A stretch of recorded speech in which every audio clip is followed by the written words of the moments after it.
ಆ ಒಂದು ಯೋಜನೆಯನ್ನ ಕಳೆದ ಅಧಿವೇಶನದಲ್ಲಿ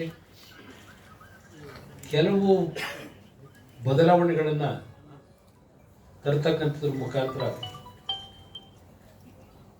ಹೆಸರನ್ನು ಬದಲಾವಣೆ ಮಾಡಿದ್ದಾರೆ ಅಂತಕ್ಕಂಥ ಒಂದು ಹಿನ್ನೆಲೆಯಲ್ಲಿ ಅದನ್ನೇ ರಾಜಕೀಯವಾಗಿ ಕಾಂಗ್ರೆಸ್ ಪಕ್ಷ ದುರ್ಬಳಕೆ ಮಾಡಿಕೊಳ್ಳಲಿಕ್ಕೆ ಹೊರಟಿದ್ದಾರೆ. ಯಾವೊಂದು ಹೊಸದಾಗಿ ಹೆಸರನ್ನು ನೆಟ್ಟಿದ್ದಾರೆ, ವಿಕಸಿತ ಭಾರತ್ ರೋಜ್ಗಾರ್ ಮತ್ತು ಆಜೀವಿಕಾ ಮಿಷನ್ ಖಾತರಿ ಅಂತಕ್ಕಂಥದ್ದು ಅದರ ಸಂಪೂರ್ಣ ಹೆಸರು. ಆದರೆ ಅದನ್ನು ಶಾರ್ಟ್ ಆಗಿ ಜಿ ಅಂತ ಹೇಳಿ